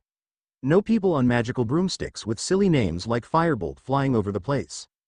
Basically, the guild looked nothing more than a sort of bar or pub, with chairs and tables all lined up, nice wooden floors, a counter with numerous alcoholic beverages on display, a notice board with a list of requests pinned on it, and then a stairway which led to the second floor, which as far as Sasuke could tell, contained nothing more than a bunch of more job requests. In short, the guild was normal and plain looking as could be. He'd made his deduction and analysis within the first 3 seconds he'd stepped into the guild. Simultaneously and instinctively though, his mind had automatically located the fastest escape points in the room should in case a fight break out, and scanned anything that could be used as a potential weapon within his mental database. With that, he'd observed 4 windows, 3 doors, and 16 glass bottles, numerous chairs which could deal concussive force, a set of cutlery and the pins on the notice board. Less than 6 seconds had passed since he began and completed the analysis of the room's contents. Walking forward, straying behind Urza's little group of delinquents, he made a third and final observation of the guild. His expertly trained eyes darted from place to place as he observed the members of the guild. There was a tall, bulky man of nothing less than 6 foot who had spiky white hair and a scar over his eye. The man wore a blue muscle shirt and a pair of black jean pants. There was a woman who, to Sasuke's slight surprise, seemed completely comfortable wearing nothing more than a blue lacy bra and a pair of brown pants with a pink belt. She had brown hair and matching eyes and wore loose open-toed sandals. He'd noticed her mostly because of the fact that she was gulping down a whole barrel of what seemed to be liquor without breaking a single stride, stopping only once to take a breath of air. Sasuke had to divert his eyes sharply, lest his goddamned sharp vision took note of her rather voluptuous breast size as they jiggled, or the blush on her face from the alcohol, or the nipples which were visible through her. Sasuke's left eye twitched in annoyance. Too late it seemed. Goddamned hormones. His eyes darted across the room, once more spotting a man with a green shirt, brown hair rolled into a large bun and a lit cigarette in his mouth as he had a lazy expression in his eyes. Nothing noteworthy or interesting whatsoever in that fellow, Sasuke absently thought, before his eyes sharply blurred to another figure, a man with blue hair, and a slight stubble, who didn't seem worth his attention, and also a teen with blonde-orange hair, a pair of sunglasses shielding his eyes, a green jacket with an orange inner shirt and a pair of black jean pants. Sasuke closed his eyes once he was done with the primary observation of most of the characters currently present in the guild. There was of course the artist painting in a secluded corner, and most importantly the lovely barmaid which stood comfortably at the reception of the guild. She was a slim young woman of below average height. She had long white hair which curled slightly at the ends, with 2 bangs framing her face and reaching down to her chest. Sasuke noted the most distinctive trait of her hairstyle, which was a short upward ponytail tied upwards. She had large baby blue eyes and a curvy, voluptuous body to match her well-endowed chest. She wore a sleeveless, ankle-length maroon dress with a pleated skirt. The chest of the outfit was adorned by a large pink bow and also had similar colored trimmings which nicely framed the ample neckline, acting somewhat like straps. She finished up the simple but elegant look with high-heeled shoes which matched her dress, and accessorized with a small chain necklace with a blue oval gem attached to it, and a bracelet made of white flowers circling her right wrist. Sasuke had taken time to analyze the woman more closely and more in depth than he had done for anyone else in the guild. He wasn't entirely sure why he'd done so. Other than the woman's cheery visage and persona, she didn't seem all that noteworthy. Except for the part where he could feel the latent hidden power within her, which matched up with the Titania herself, that, and the somewhat demonic feel he could sense. Now, Sasuke was no Uzumaki with their wide-range ability of sensing and detecting both power and magical energy. He was, however quite adept at being able to garner people's personalities and surface thoughts from a glance. His Sharingan allowed him to pick up on the tiniest facets of the human body language which one would otherwise ignore or would go by unnoticed. The little things such as a nervous laugh here, or a twitch of the lips, the contraction of the eyes, a curl of the hair, it all added up to a meaning which was not portrayed on the surface. It did surprise him, however, to note what her surface thoughts reflected, and just how deeply it varied from her outward bubbly personality. Are you okay?" He almost flinched in surprise when he heard the woman speak to him. The Uchiha would have sworn out loud if it wasn't against his nature as an Uchiha to do so, as he realized he had been hyper-focusing on his analysis. He barely noticed when time had passed, and now it had appeared to every single person in the guild that he had been staring at the barmaid for several minutes in silence. Of course he wasn't stupid, he'd realized the outright connotations of his predicament almost instantly. "He likes you." Sasuke could feel his eye twitch in annoyance as the blue cat flew by the barmaid's ear and rolled his tongue in an annoying but elaborate manner to sum up the average man's perception of the incident. Of course, with the guild being as silent as it was before the feline had made the statement, it meant that he was heard as clear as day. Of course the universe had to mock him with a flying abomination of bird and beast. Sasuke was really contemplating finding a way to kill the cat and make it look like a tragic accident. To his credit though, the barmaid only smiled and laughed at the little pet, rubbing him on the back slightly. "Don't make ridiculous statements like that, Happy, you might annoy someone with your jokes." She teased the cat affectionately, before placing gently on the table. With that one response, the awkward tension had diffused almost as fast as it had been created. Sasuke, for once, felt liberated. He was unsure of how exactly to feel. After all, he'd been so used to girls falling and fawning all over him in the elemental nations that he'd assumed it would be the same in this world, but it was completely unlike he'd expected. He gave it a little bit of thought. Was this scenario a good thing or a bad one? "So you never really introduced yourself." The barmaid stated. "I'm Mirajane Strauss, I'm currently the barmaid of the guild. The master isn't around right now, but if you'd like to join the guild I'd be happy to help you out," she chirpily added. "My name is UC Sasuke. Sasuke Uchiha." Sasuke had quickly come to terms with the realization that no one introduced themselves with their surname first in this dimension, and as such he didn't want to cause any confusion. He moved forward towards the bar and pulled back the seat, before lazily plopping atop, eyes gazing at the sheer number of drinks available for purchase on display, and the sad realization that he couldn't purchase any for now because he was flat broke. Not really broke, just that his currency from the elemental nations was worth nothing more than paper to use and wipe ass here. "So, Sasuke-san, anything you'd like?" she stated slowly, as she eyed the teen who had been staring at her so intensely earlier. "Thank you, but I'm not hungry," he added calmly, propping his chin up against the counter. Alas, seconds later, his stomach growled loudly in protest, causing him to realize that his large intestine was not currently in agreement with his brain. It was only once the issue of food was brought up that Sasuke realized that he'd spent nearly 3 days straight without having a single meal in his stomach, having chosen to forego the meal on Galuna Island, and having not eaten a thing on the way back. He might have been a battle-trained, war-hardened shinobi, but he was still human, and he needed food. That must be the sound of a full belly, Sasuke-san. It's nice to know you're well fed." Her deceptively innocent smile was perfect enough to fool anyone, but Sasuke could just feel the sarcasm hidden within her angelic demeanor. "It's a shame though, and there's this excellent cooked meal getting cold on the counter." "Oh well," she added sincerely. Sasuke had nothing more to do than twitch his eyes once more in annoyance. Sasuke started, his fingers grasping on the wooden counter hard enough to scrape off the plating as he struggled with his pride. "I don't have any money to buy a meal." Sasuke blinked in surprise once Mirajane dropped a plate of steaming hot curried rice with grilled fish at the side, and a number of other appealing-looking items that he could not recognize. "I just said." He never got anywhere far as he was silenced with a finger on the lips. "Sasuke-san, Fairy Tail might not be the richest guild in the world, nor the most generous, but we're the type of people that would never sit down and watch when we can help make a difference," she declared calmly with a glint in her eyes as she spoke of Fairy Tail. "For Master once told me, all it takes in the world for the evil to succeed, is for the good to sit back and do nothing," she added with a smile. Sasuke was tempted to say in a deadpan, "It's just a bowl of food, no need to get poetic about it," but decided against it as he realized that she'd probably take it away from under his nose for being snarky, and he wasn't one to complain about someone else's generosity. Regardless, his Uchiha pride had taught him to hate charity. "Thank you." This was one of the few times the Uchiha could ever recall thanking anyone sincerely, for anything. "I'll be sure to pay you back once I can," he added, as he had begun eating with a slight prayer of, "Itadakimasu." "I don't think you got the point, Sasuke-san."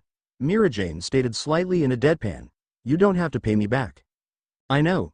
He said slowly, as he paused his meal gazing into the blue eyes of the beautiful bartender. I don't have to. I want to. Mira-Jane sighed softly as she chuckled to herself. For someone who looked so serious and calm, he could be as stubborn as Natsu himself. It was the reason she'd gone for the indirect approach with the food, as he obviously didn't look like someone who was going to accept help so easily, and especially without being asked first for it. Sasuke Uchiha was really an amusing person. Part of her wondered though, with the intensity he'd been gazing at her once he'd first seen her, had the flying ball of sunshine been right in his juvenile observations?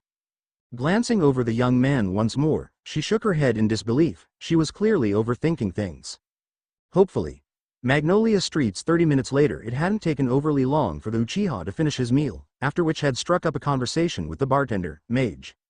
After a little bit of probing, she realized that he had nowhere to sleep, no home, no roof under his head, no money and absolutely not a clue in the world as to what he was going to do.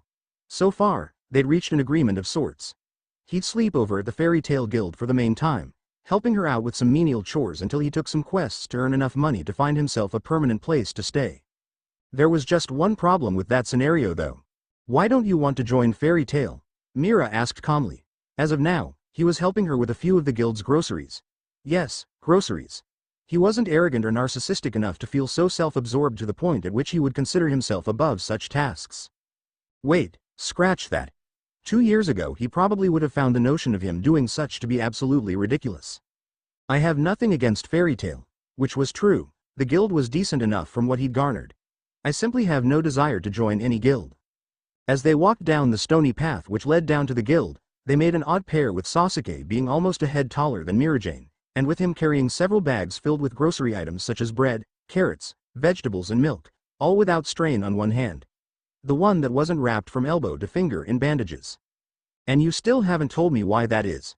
Mira glanced at him with a somewhat suspicious look, only that it lacked the immense flair of hostility which Urzas usually possessed. Sasuke wanted to sigh in annoyance, as this was the third time she'd asked him that now. I simply want to be free. He admitted, simply if it was just to get her off his case, to explore the world with my eyes and drink in everything that life had to offer, everything that I'd been too blind to see while growing up. He had added that last part as a barely audibly whisper, though Mira-Jane was still attentive enough to grasp. What does he mean by too blind enough to see? What was that supposed to mean? Mira wondered to herself. Sasuke Uchiha was like a never-ending stream of puzzles and waves. The second she was able to get one answer, she had unlocked 3 more questions. He was the living embodiment of a human mystery, and he'd always find clever or creative ways to dodge her questions, and it was beginning to grate on her nerves. Said Uchiha, on the other hand, was reflecting on his thoughts as well. It was true that, the older you grew up, the less you gained the ability to marvel and wonder about the world. It was even doubly more so for Sasuke, who due to his upbringing had never even had the time to enjoy said marvels and wonders, and with his own self-imposed goal of vengeance, he missed a lot of what life had to offer, because he never paid attention to it in the first place. Sasuke-san, do you mind me asking, what happened to your arm? Sasuke blinked at the sudden change in topic, but otherwise showed no outward reaction. It was blown to pieces in a fight with someone, he stated casually, ignoring the somewhat slack-jawed expression on the young woman's face. I had it replaced with a prosthetic one. Blown to pieces. The shock could not be contained on her face. How did that happen? It was an intriguing tale to tell. After all, what sort of potentially destructive technique could possess the power needed to tear off flesh, bone, tissue and muscle and completely destroy one's arm? Sasuke smirked slightly. That's a long story. And this time it wasn't a half-baked excuse, it really was a long tale. You've been using that same excuse for some time, Sasuke-san. She sighed as she shook her head to the side. You're more mysterious than the skeletons in an old man's closet. He stated simply, but mostly because he couldn't think of a smartass reply to that. Something did cross his mind though, as he realized that he'd been more open and conversational with Mira-Jane than he had been with anyone in a long time, excluding Naruto. Sasuke wondered at first why it felt so easy to communicate with her, and why he felt at ease in her presence. He had at first attributed it to some kind of illusion, but his eyes revealed nothing. She also didn't seem like the type that would slip something into his food either. He then realized, it probably had something to do with the fact that she wasn't leaning off his shoulder, or blatantly flirting with him to try and win his attention. Or perhaps the fact that she was an avid listener, had a reassuring smile and was like an open book. Or was it her beauty, her kindness, or her generosity which made him so open with her? Sasuke was unsure as to which was his answer. He never once thought to the possibility that simply talking with someone, with anyone, who didn't know who he was or had any ulterior motive planned, was a gradual improvement on his psyche. Sasuke had always guarded himself with the walls he set up, blocking people from entering his emotions, and for once having a conversation with a girl that didn't see him as either a criminal trying to repent for his ways, or a monster who had done so much damage due to the price of his self-obsessed goal of vengeance, it felt nice. Sasuke-san, you're wrong about one thing though. The Uchiha drew his thoughts back to the petite young woman. Mirajane walked several steps forward as she stared up at the sky with her hands clasped behind her back. I know that you want to be free, and to see the world. You feel that being in a guild will stop you. She clasped her hands together in front of her chest as her voice softened. But you're wrong. A guild is a place where hopes and dreams are born, and those dreams are cherished. The happiness of one is the happiness of all, so what would be better than exploring the beauty of the world? Sasuke simply stared onward as the glowing orange sun slowly set over the horizon, the beautiful image bouncing of glass and buildings, and landing on the young bartender, giving her an illustrious glow as she shined in his vision. Then sharing that beauty with the ones you love? She tilted her head to the side as her eyes closed in a wholehearted smile. Sasuke stood in place transfixed for several minutes, simply unable to gaze away for whatever infernal reason. The sunlight reflecting on her hair as it blew with the calm autumn breeze, her smile which possessed enough warmth to melt the harshest of tundras with but a single glance. Her eyes, deep blue as the depths of the oceans which knew no end. It was breathtaking. Ah, it's late. I'm supposed to have finished making dinner by now. That is, before Mirajane ruined the moment by panicking and running off. Sasuke stood as he glanced at the spot where Mira had been. Slowly, a smirk came to his features, then a grin, then he burst out into full-blown laughter. It was the first time, in a long time he'd ever recalled laughing so hard. Love, he mused, it's been a long time since I've heard that word. I love you Sasuke-kun. The memory flashed in his peripheral vision, his Sharingan allowing him to recall it with relative ease. What a foolish notion. The last Uchiha thought bitterly to himself as he gazed out to the sun which had finally departed beyond the clouds. I may have changed, but I don't think I'll ever be capable of that emotion. Sasuke-san, hurry it up, we're late.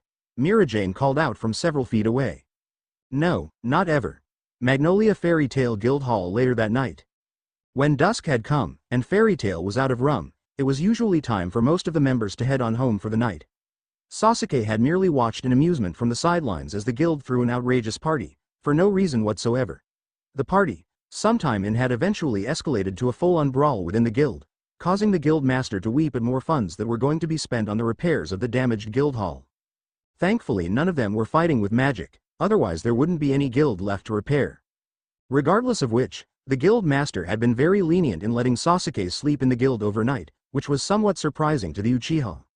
Well my boy, we can't say no to someone in need, can we? The short old man said in a hearty bellow, shaking Sasuke's hand. Sasuke was shocked to say the least and had to apply chakra to his hand lest the man broke it from the handshake.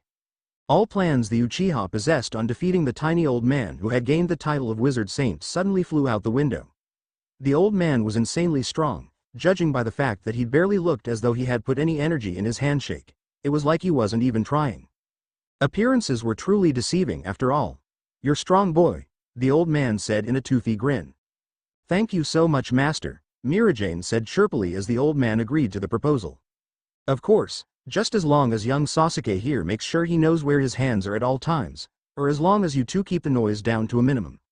A perverted glint shone in the man's eyes that Mirajane had no problem seeing through. Master, Mirajane echoed, blushing at the connotation. Sasuke for one, decided to act ignorant. I assure you, I won't do anything Mirajane doesn't want me to do. The statement had been honest and assuming, but when taken in with the previous one, the sheer ambiguity added to it threw the two for a spin. Sasuke-san. Mirajane yelled, mostly as a way to cover up her glowing red face from the innuendo. The Uchiha on his part had a blank look on his face as though he hadn't done anything important, but Mirajane was able to detect the slight twitch of his cheek in amusement. Yes, Sasuke Uchiha could crack a joke. Who knew? Regardless, it was just about 2 hours to midnight by now, and Sasuke for some reason found sleep an uncomfortable notion to him.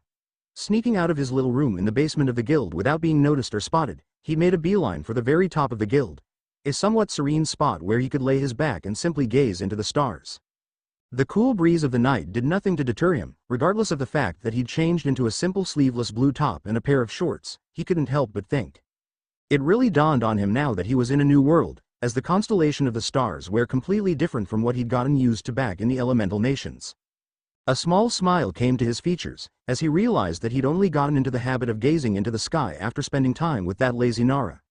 It had started simply enough. The two played a game of shogi, partly to determine Sasuke's intentions and partly to deduce his level of intellect. What they hadn't expected was for their games to last hours at a time, before Shikamaru would finally defeat him in a checkmate. It had hurt his pride to lose again and again, but the deal was simple. If he won, Shikamaru would stop being lazy. If he lost, he'd have to lay still and watch the clouds with the lazy Junin. Needless to say, he never won.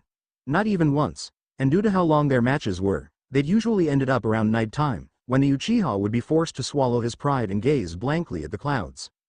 Regardless, Sasuke saw past the clouds. He was fascinated with the stars, the little bright sparks in the sky which tales of its legend had formed countless lullabies that had lulled children to sleep, or endless legends of men who had undergone quests and challenges for a greater honor.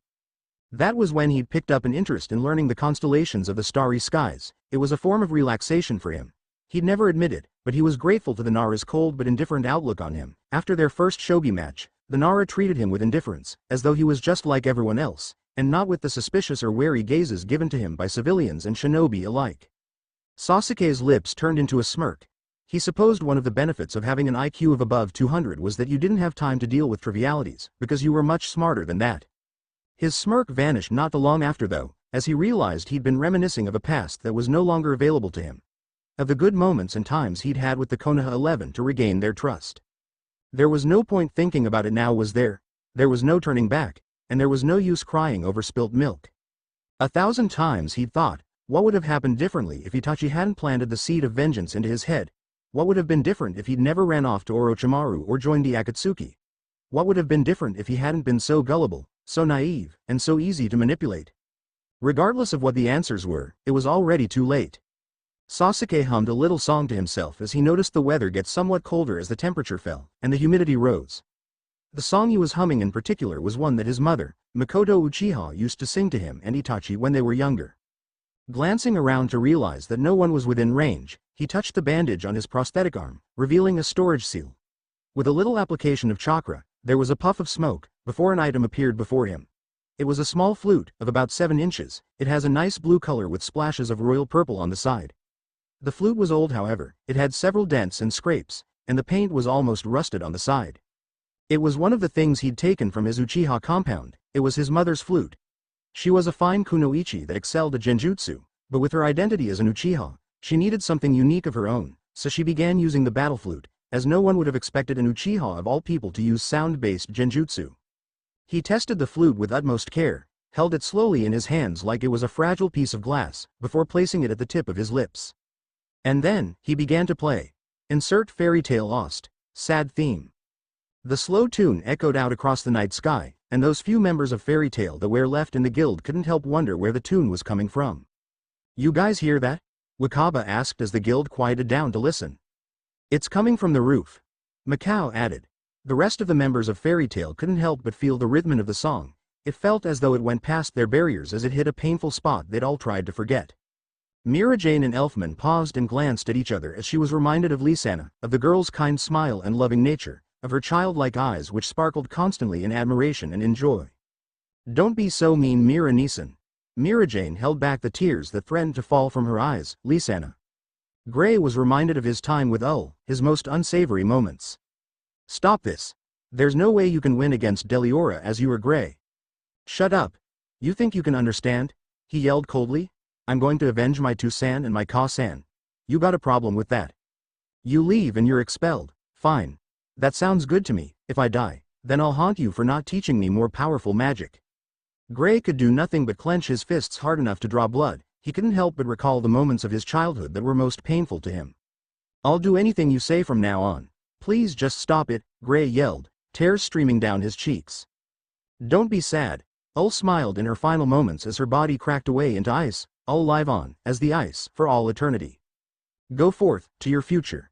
The light died down, the mist cleared, and Ul was nowhere to be seen. Ul, what is this song? Gray asked no one in particular. The emotion it evoked was causing him to remember his most painful memories. It is the representation of one's innermost feelings given form. Gray turned, finding the master sitting on the counter with a serious expression on his face. The old man had his eyes closed as he listened to the echo of the tune. But why does it feel so? Gray looked like he was struggling with the right words to use. Sad? Empty? The master provided, making the ice mage nod his head slightly. It's not my place to say. It's not my question to ask. It's the thoughts and desires of the flutist. It is the expression of his true self. It is his melody. It was calm, unknown, scared and comforting at the same time. It was the melody of someone without a house, but with a home, someone who was forever alone, but never truly lonely. It was the melody of a wanderer. End fairy tale lost. Sad theme. Sasuke let a small grin grace his face as he ended his song. He'd gone overboard with his music again, and hoped no one had seen him look so sentimental. He wouldn't be able to live it down if that was the case. An image of Konoha appeared in his peripheral vision, with Naruto, the knucklehead grinning like a Cheshire cat. Sakura, hands clasped together in an embracing smile. Kakashi, with his nose buried in that damnable smut, but his one visible eye still crinkling in delight. There was Itachi, with his annoying forehead poking against his younger self.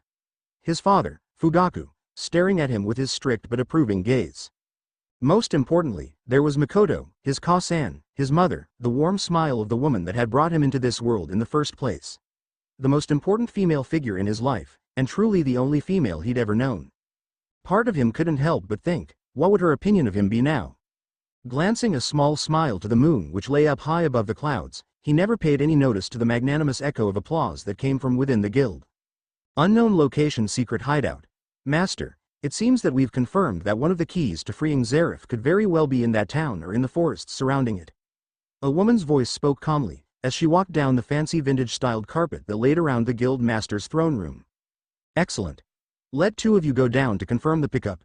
The master spoke with a long deep baritone voice that had not a shred of warmth to its feel. Yes, at once. Oh, and Ultir, he added as an afterthought, tell them to be prepared to meet some hospitable guests. It's about time this alliance of ours is put to good use. Of course, Master Hades. The woman known as Ultir stated curtly, before bowing and walking away, leaving the nefarious guildmaster to himself. Soon, I shall unleash the might of Zareth, and when that time comes, there's nothing in the world that can stop me. But in the meantime, Hades thought as he looked at the picture of a mysterious black-haired young man who had apparently gained the attention of his right-hand woman.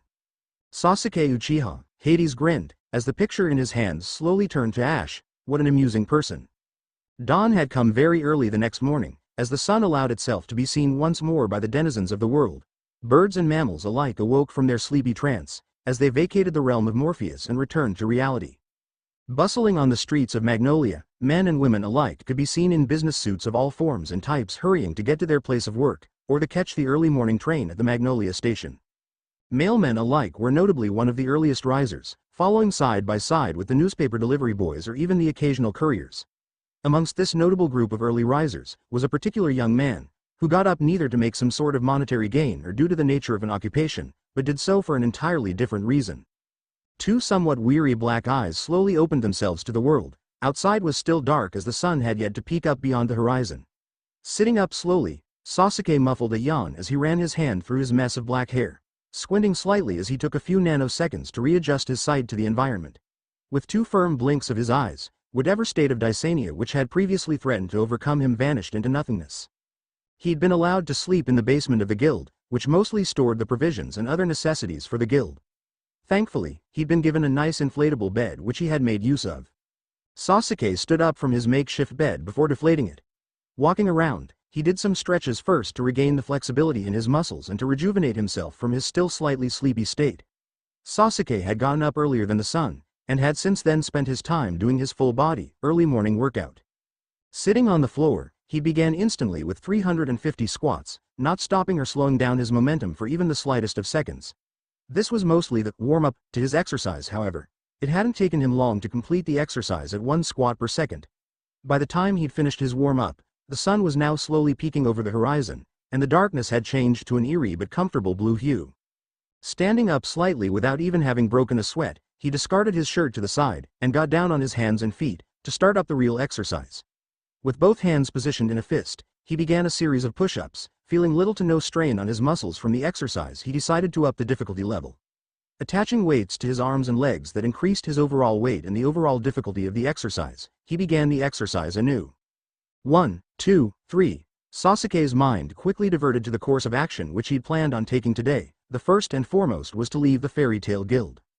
81, 82, 83. This was mostly temporary though, as he owed them for their help. As such he was simply leaving until he was able to stabilize the weight in his wallet so to speak. 206, 207, 208. Regardless of which, his plan for the day replayed itself over and over in his mental map, checking the possible cons and pros, analyzing for any unforeseen effect or consequence. Sasuke let out a grunt of exertion when he finally reached 500 push-ups with the weights. His body visibly dripping in sweat from exertion, the sweat glistening on his skin like a second layer. Though it was to be expected, as with 250 pounds per limb, he'd been performing push-ups with a total of 1,000 pounds on his entire body. Repeat, 1,000 pounds. This was something that was considered inhumanly impossible by any stretch of imagination, even amongst his fellow shinobi. Not that Sasuke knew or cared, but his strength was still not exactly comparable to Naruto's previous strength 2 years back while in Sage Mode, in which the blonde had hoisted and thrown Kurama himself, the nine-tailed demon fox which was larger than any dragon in this universe, over his shoulder, albeit with the strength of several shadow clones.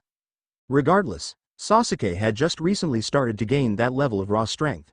His eyes were only now absent-mindedly catching spots in the floor that had cracked and were seriously damaged from withstanding such a huge amount of weight. He'd have to fix that before anyone noticed. Still with the weights on, Sasuke proceeded to complete an additional 500 sit-ups, to feel the extra burn, before throwing on a random shirt, and decided to take a jog round the town of Magnolia, using the exercise as a means to familiarize himself with the layout of the city. It was through this exercise that he'd observed the early risers of the city. As for his training regimen, he'd have to give credit to Rock Lee for its origin. The bowler cut-haired boy had in more ways than one inspired Sasuke to always train constantly. The original belief Sasuke held was that he was powerful enough as he was, so he could stop bothering himself with excessive amounts of training, and that no opponent could possibly defeat him anymore. In a sense, he gained a superiority complex based on that belief. It had been shattered abruptly though, when Rock Lee dominated him in a pure taijutsu match, regardless of the fact that he'd been using his Sharingan to predict the boy's moves, albeit the teen had been making use of the gates. Sasuke had argued that he would have won if he'd been allowed to use ninjutsu and genjutsu, to which Rock Lee freely admitted. The point the boy had been able to teach him however, was that he wasn't a complete master of every facet of the ninja arts. So, unless he was good enough to beat both Rock Lee and Guy in a 2-on-1 taijutsu match, or good enough to trap and deceive Uchiha freaking Itachi in a genjutsu, or good enough to outlast Uzumaki Naruto himself in a ninjutsu contest, then he had a long, long way to go. It was a reminder that no matter how strong he was now, there was always room for improvement, and he wasn't going to let all his power go to his head as he'd done before, especially seeing how that had ended last time.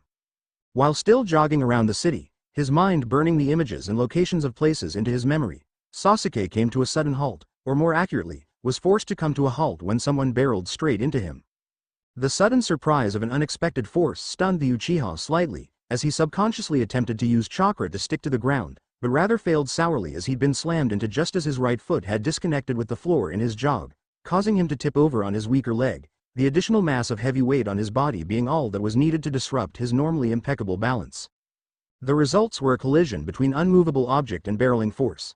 The two of them collapsed to the floor in a manner that was comic gold, and in the process also burying them under a small layer of books that the smaller figure seemed to have been carrying. Gah! Sasuke felt his eye twitch in annoyance at himself for not dodging the person fast enough, or not having sensed the person quick enough to dodge the collision, and avoid being put in such a compromising position. His mind then instantly caught up to the fact that he probably hadn't responded quickly enough due to the fact that he still had all the weights on his body restricting his movement, a whooping total of 1,000 pounds. Which also probably explained why the impact had created a medium-sized crater in the street several diameters wide and multiple inches deep. As he could easily identify that the figure who had crashed into him had been a female, as his hand could feel the softness and squishiness of the person's chest, and as far as he knew, men didn't have soft or squishy chests. Her legs ended up entangled with his, though she was quite a bit shorter than he was, and her face stopped mere centimeters away from his. She glanced at his onyx black eyes with her hazel-colored ones, before her face turned a fast shade of red, and she jumped off him like as though she'd been burned. Sasuke took his time to sit up, before his eyes made a swift and thorough examination of the girl in front of him. She was a rather young, Petite teenage girl with a slender build and stood at a rather below average height for someone of her age. He deduced she was of at least 17 years from her chest. No, he was not a pervert. She possessed shoulder-length blue hair with eyebrow-length bangs which was tied up with a colorful bandana around her head. Her hair possessed a somewhat wavy and wild look, with locks hanging down from the top of her face. She was wearing a short orange dress of slightly above mid-thigh length, which possessed a large white bow that tied up around her back and knotted in front of her chest, while the dress itself possessed two shoulder regions. This allowed for what Sasuke had assumed free mobility, and also displayed her guild mark on her left scapula. Sasuke nearly sighed in annoyance at seeing the fairy tale guild mark. Nearly, being the keyword. He'd been hoping to avoid running into any fairy tale mages for the time being, as almost all of them wanted him for something after his solo flute performance at the top of their guild. Gomen, I'm so sorry, I wasn't watching where I was going, she stated rapidly, bowing her head in apology most likely to hide her still red cheeks. Her cheeks were red both because of the fall which had led to a compromising position, and because she knew that he had copped a feel of her chest, though she wasn't sure if it was accidentally or not. Regardless, she couldn't attack him for it because she'd initiated the crash in the first place. Her eyes then, however, noticed the crater she'd landed in. She was almost certain that wasn't there before and there was no way a combined collision could have caused that kind of damage to the street. Sasuke stated simply, before getting up to his feet and brushing off the dust on his clothes from his fall. The girl, however, didn't seem placated with such a response. You don't have to be a jerk about it, I said I was sorry, she more mumbled to herself than to him, but Sasuke's sharp eyes picked it up anyway. His eyebrow rose slightly, which would probably be the Uchiha version of having a look like a fish gapping out of water. He then realized that no one here would understand his simple one-line responses and would most likely take offense to them. Sasuke had actually meant to harm. His response was a, don't worry about it, but someone who didn't know the Uchiha personally would obviously assume something else entirely. Sasuke wasn't the most conversational person in the world, and in fact, sometimes making simple civil conversation was a chore to him which he found highly difficult to perform. He had a form of dyslogia, in which inhibited him from properly expressing his thoughts and feelings. Unless, of course, they were about rage, sorrow or battle. This had such and made him a man of action rather than a man of words, so rather than refute the girl's claims, he bent low, and began helping her pick up the numerous books that had scattered around after their crash. The girl seemed to want to say something, but as she opened her mouth to speak, she closed it immediately after, before she simply joined Sasuke and the two began picking up the books together. Once he'd finished carrying as many as he could hold with his hands, he noticed that the books were quite a lot, and the girl had also carried a steep pile. It made him wonder slightly how she'd been able to carry them all by herself. Arigato, she tested, as she noticed that they'd finished gathering up the scattered books. Sasuke Uchiha. Sasuke provided his name, balancing the long pile of what he assumed to be no less than 40. A quick count with his Sharingan showed that they were 48 books in total. That was, 48 books in his possession. The young blue-haired girl also had several books in her hands as well. Arigato Sasuke-san. I'm Levi Magarden, she stated chirpily, before she blinked as she took in Sasuke's appearance and his face, her eyes suddenly widening in realization.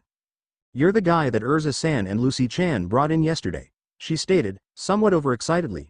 You're really great with the flute. The song you played was amazing. Everyone in the guild had been moved by it, though it was somewhat sad. Sasuke gave the verbal equivalent of a shrug.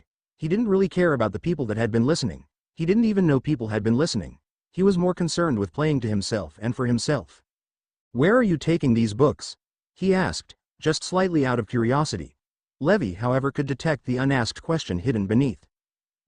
You don't really have to help me carry them, it's quite far and I can take them by myself, she stated while waving her hands in a somewhat placating gesture. More the reason why you shouldn't be carrying them yourself. The books are taller than you are. I wonder how you were able to see where you were going in the first place. Sasuke stated in a somewhat bland and slightly sarcastic tone. Levi puffed her cheeks out at the subtle jab at her height. Of course he hadn't done it intentionally, but he had still blatantly stated that a pile of books was taller than her. Fairy Hills. She stated with a sigh. She was secretly sensitive about her height, and hoped she'd get taller over time. I'm taking the books to Fairy Hills. It's the dorm where most of the girls from Fairy Tail live.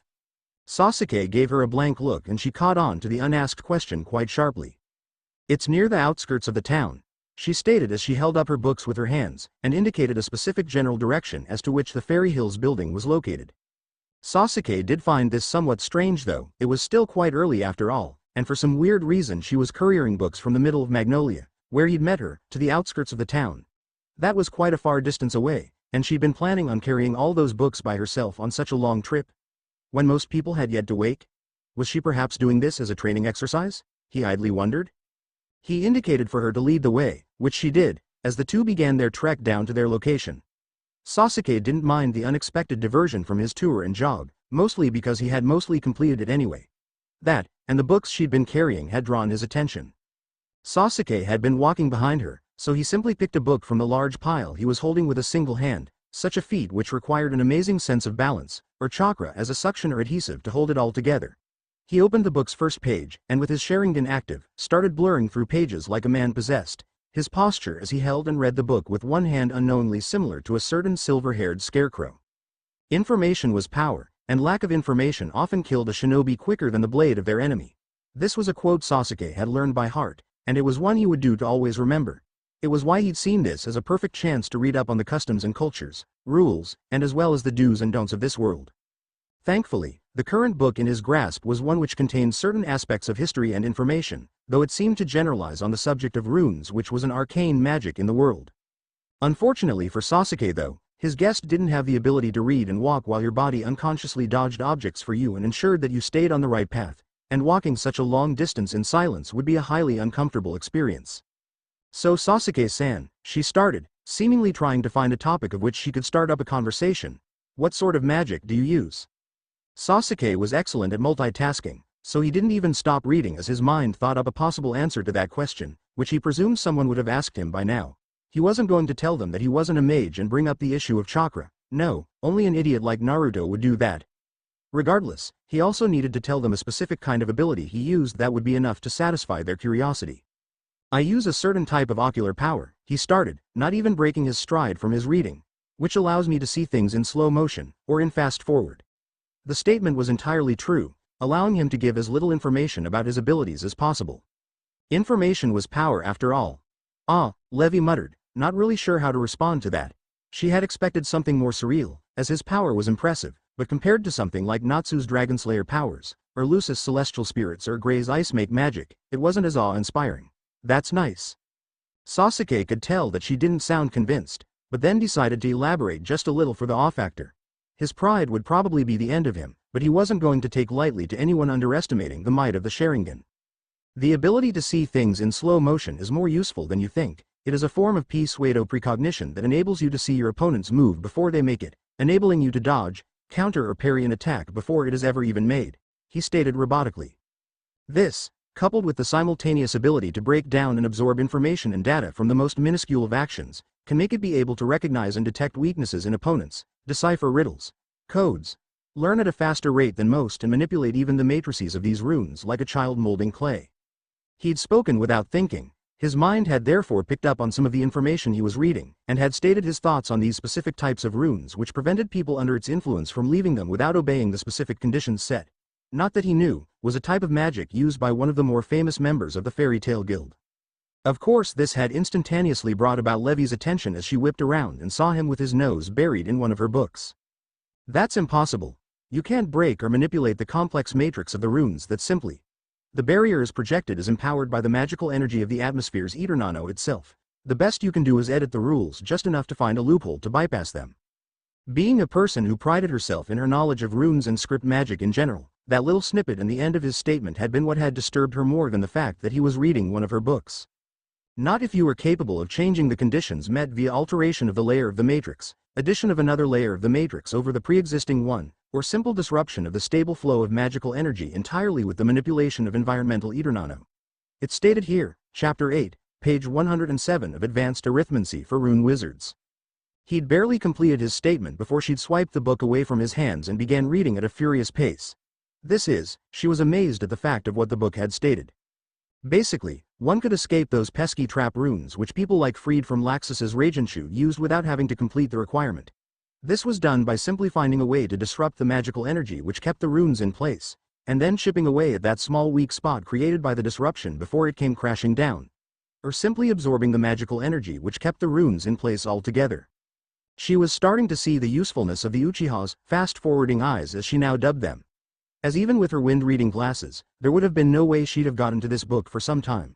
considering the large pile she had to read, and she wouldn't have learned about that potentially life-saving piece of information.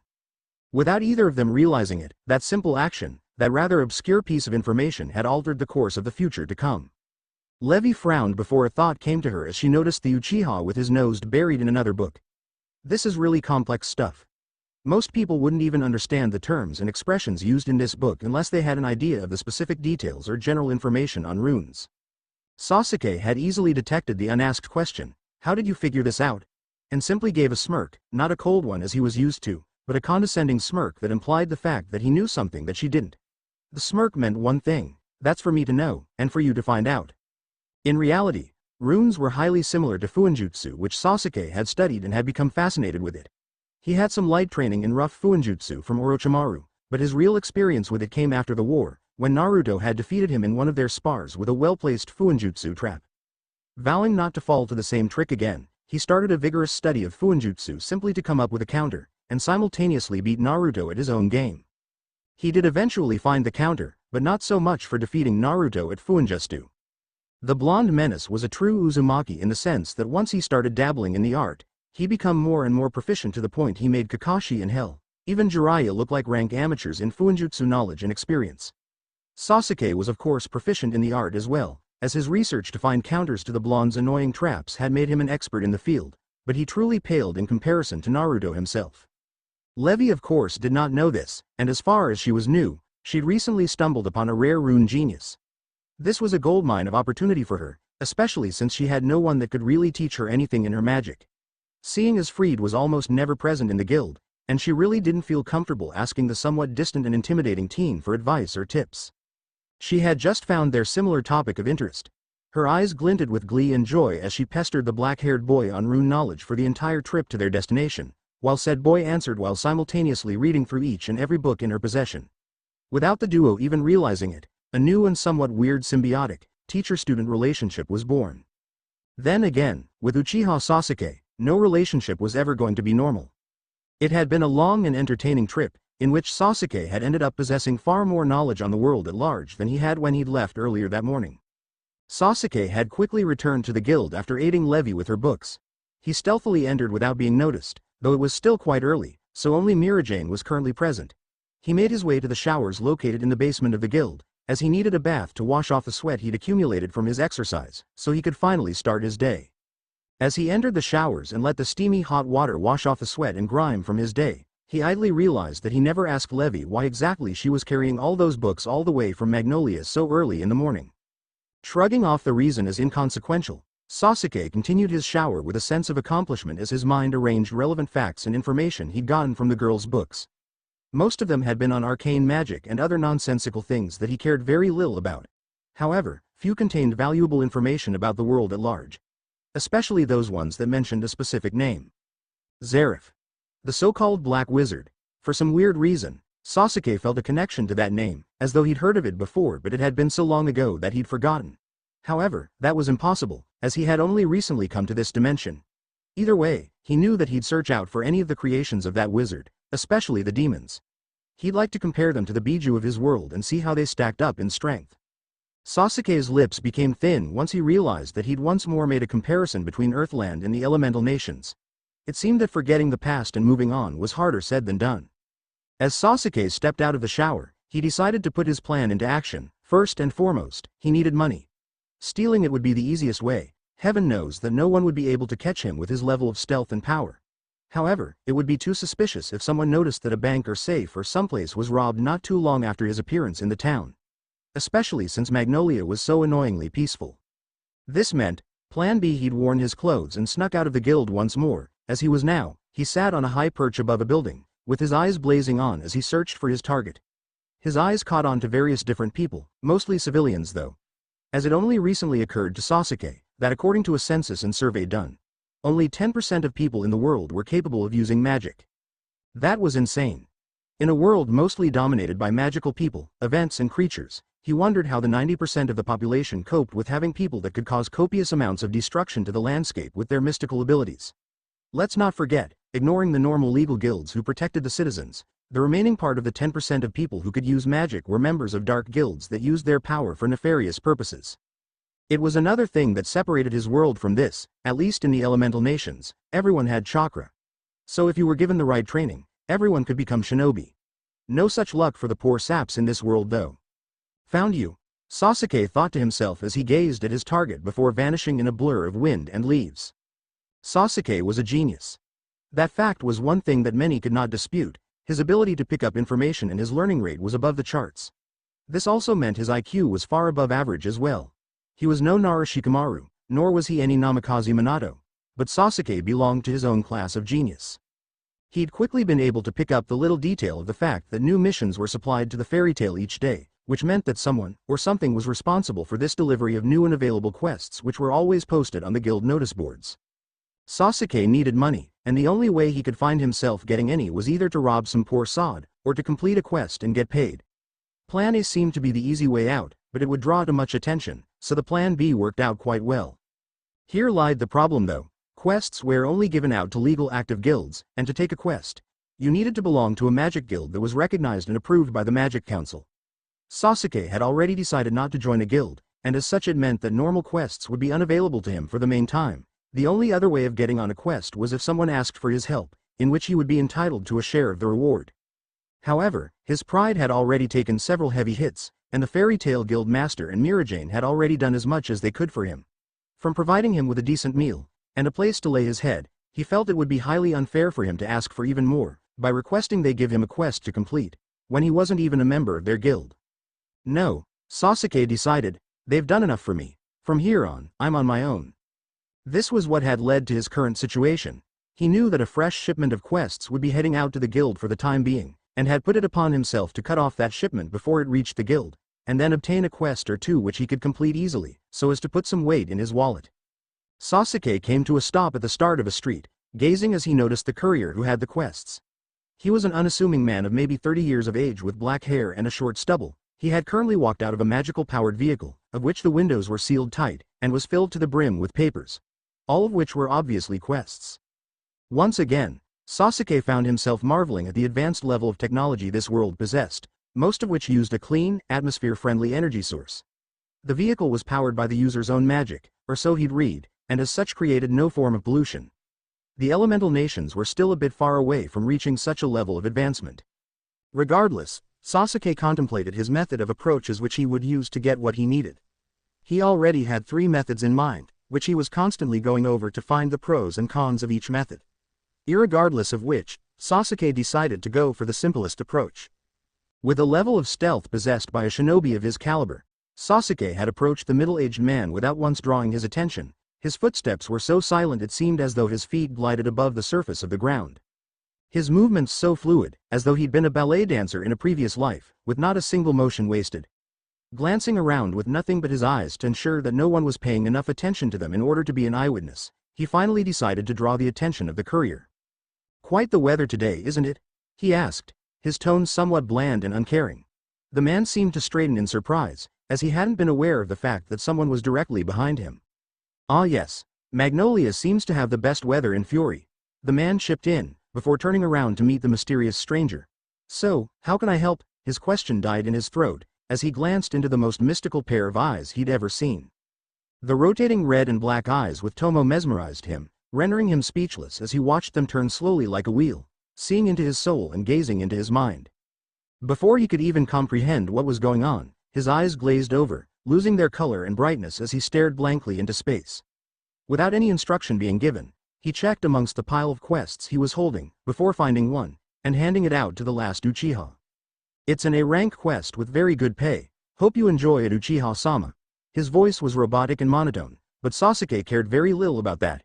Smirking slightly, Sasuke collected the quest from the courier, and quickly put it in one of his various pockets. "Carry on," he stated dispassionately as the man nodded and followed the instruction, acting as though nothing had happened. Sasuke smirked as he simply walked away while looking around to make sure that no one had observed the transaction that had just taken place. Strutting away from the proverbial scene of the crime to an empty street alley, he mentally deactivated the jutsu and watched the courier look around and scratch his head in confusion. The man's memories of the last few minutes being completely blank with no recollection of what happened. Sasuke walked just a bit further, before he began taking in every last detail of the environment with his eternal Mangekyo Sharingan, his eyes idly memorizing images of the world into his brain. From the lone cherry blossom tree which had its leaves flowing in the wind, to the numerous cracks that lined up the brick walls, and even every single stone which lay idly on the road. Regardless, Sasuke put up a destination in mind of a certain area in mind, before feeling the familiar pull of his chakra beneath his skin that signaled the activation of a technique. Shunshin no Jutsu. The world around him became nothing more than a blur to his peripheral vision, the normal effect of tunnel vision which came with the just you kicked in instantly. That is, before his fully evolved Sharingan eyes activated, spinning madly like the pinwheel they resembled, allowing him to see places, people and objects clearly, irrespective of the speed he was moving at. Sasuke had mastered the Shunshin to similar levels as Uchiha Shisui, though he felt that Shisui would forever remain the one true master of the Shunshin. Regardless, there was a certain thrill of moving so fast yet seeing everything in the world so slowly. It was a kind of feeling that could not be described with mere words. The world became a blur of motion, and the closest thing in comparison would be as though watching a video which displayed images in 3 dimensions, in slow motion. He gazed at a woman pouring water from a watering can over her flowers, his eyes catching every single droplet, noticing as they floated in the air before landing with miniature thuds that sent even tinier water droplets splashing out from the impact. It was a fun, adrenaline-pumping activity that one couldn't help but marvel at. Perhaps another realistic comparison would be a high-speed camera which captured over 30 pictures per second. As he was faster than the naked eye could see, and regardless, anyone that was fast enough to actually see him wouldn't be able to identify him as anything more than a blur of motion moving with the wind, to be forgotten and overlooked as a mere trick of the eye. Perhaps this was why Shisui was so cheerful. Because he possessed such ability and got to use it each and every day, to view the world in slow motion, to see how the little things were actually big things, and getting to do this while moving faster than most could see. Insane as it sounded, Sasuke actually thought it made sense. After all, Shisui was one of the few Uchiha who were as un-Uchiha-like as one could get. Nevertheless, the last Uchiha finally came to a halt as he landed in front of the Magnolia train station in a burst of wind and leaves, making nearby civilians jump in surprise. A train whizzed by sharply though, the rush of wind created by its passing swooping away the leaves as they floated with the papers and light plastic materials that drifted away. The Uchiha quickly glanced around to ensure he'd arrived at the right place. A heavy horn which could be heard blowing loudly assured him of the fact, as well as a small cloud of white smoke which could be seen bellowing from a train's engine as it moved away in a chuga chuga chuga chuga echo that most children had come to associate with the locomotive. Last call for Harjin Town. A conductor yelled as people hurriedly rushed into the train that would take them to the infamous port town of Fury. After confirming his destination that he had indeed gotten to the right spot, Sasuke couldn't help but smirk as he stared at the piece of paper in his left hand. Now, what do we have here?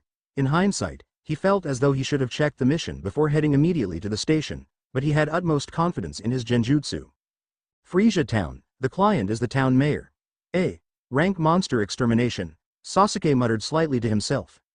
Regardless, the only thing that was written was that they were being oppressed by a monster and required the aid of a mage immediately. Sasuke felt happy to oblige once he noted the large sum on the quest. 2 million jewels, huh? He pondered to himself, the mayor must have been desperate to put such a high amount, but that really wasn't any of his business.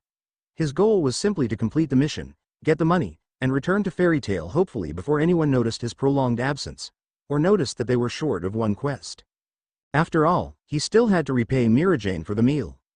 Without wasting any more time, he pocketed the quest into his pants as he glanced around at the station. Thankfully it was still early, so there was no Fairy Tail mage in sight. Now, all he needed to do was get a map, and then find a train heading to Frisia Town. He did pause however, when he realized that he had no money to board a train, meaning he'd either be sneaking aboard one, or stealing a ticket. Irrespective of which, stealing a ticket or sneaking aboard would be easy enough for someone of his caliber. With any luck, this would probably be the easiest mission he'd ever completed. Part of him somewhat felt that he just might have jinxed himself on that one. Nonetheless, there was no time for second thoughts. He had a quest to complete. Fairy Tail. Several hours later, the Fairy Tail Guild was somewhat quiet today, seeing as the strongest team in Fairy Tail had taken off on a quest. It was to be expected. The rest of the guild members were not that overly eccentric, and without Natsu and Gray being the proverbial matchsticks to light the flame, the guild was usually peaceful. Makarov relaxed with a pipe in mouth and a bottle of liquor in hand, simply taking his time to relax and calm his nerves before the next fight or party would spring up. Thankfully, most of the Fairy Tail mages already knew the law. They'd repay for any and all damages to the guild with the reward money they got on missions. Sadly, it did nothing to stop them from destroying it in a party or fight afterwards. Makarov sighed as he picked up one of the reports he'd gained from the last meeting he'd held with the other guild masters. Apparently the Balam Alliance had been stirring up trouble and making several moves in the past couple of weeks, and sooner or later, someone was going to have to deal with them.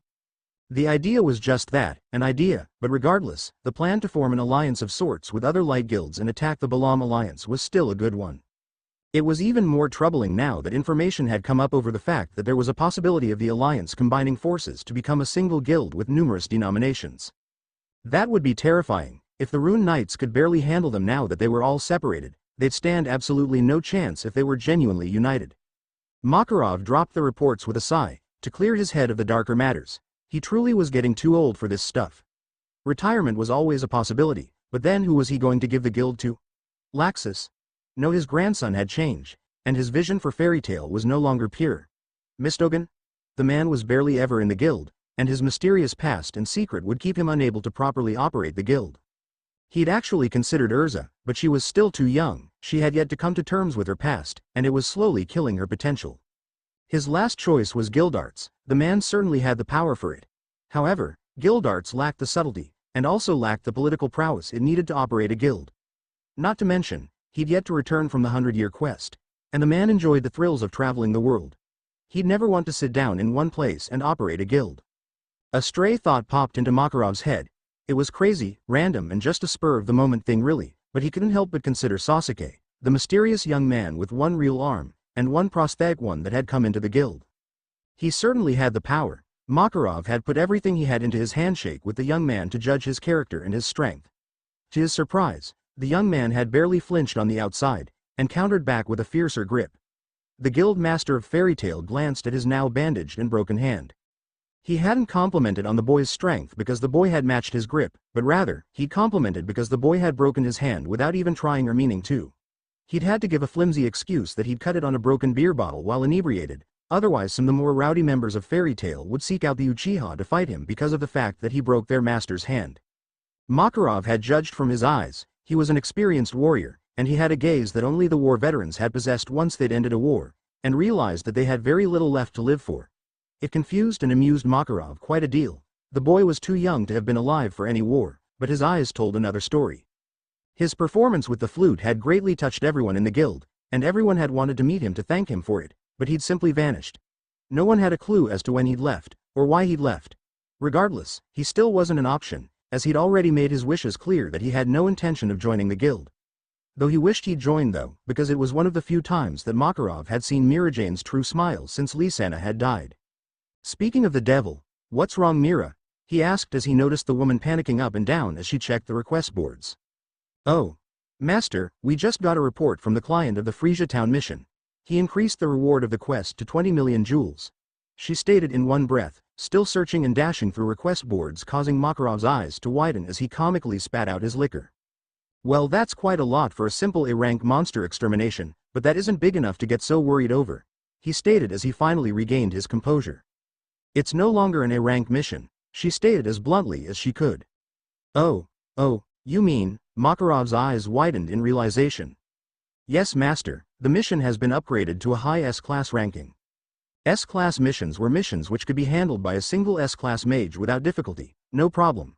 High S-class missions, however, were missions so high on the S-rank spectrum that it was advised for it to be completed by 2 or more S-class mages, or at least a single S-class mage and half a dozen A-class mages. In other words, they were SS class missions. Usually, the only ones in the guild that took those missions were Laxus and his Ragin tribe, Mistogen, and Guildarts. Urza wasn't ready for that level of difficulty. He immediately understood the reason as to why Mirajane was panicking over the quest. The problem is, Master, I can't find the quest anywhere. I've searched on all the notice boards, even the S-rank ones, and I've double-checked with the courier. Makarov stroked his chin as he tried to come up with a plausible location or idea, before he was struck with a frightful thought. Has anyone seen Sasuke at all today? The magnanimous amount of responses he received in the negatives simply seemed to confirm his thoughts. Mirajane glanced at the master, her eyes widening in realization. You don't think? It seems that most likely, Sasuke is on that very quest right now, Makarov said sourly. Before shaking his head and gulping down another bottle. He had no doubts about the boy's strength, but these missions were usually something else. Cammy, I'm getting too old for this shit. Mira Jane on the other hand simply clicked her teeth as she clenched her fists, her thoughts wild. If that idiot made it back alive somehow, she was going to rip that arm off of him and shove it down his throat. And if he didn't, she'd still find some way to bring him back from the dead, only to hammer him on the head for committing such a stupid act. Seriously, stealing a quest, is he copying Natsu now? Unbeknownst to them all, a certain blue-haired girl who had kept quiet throughout the whole ordeal silently slunk out of the guild, the door closing behind her with a barely audible click. The end. Thanks for watching. Also remember to subscribe and like this video. See you in the next video.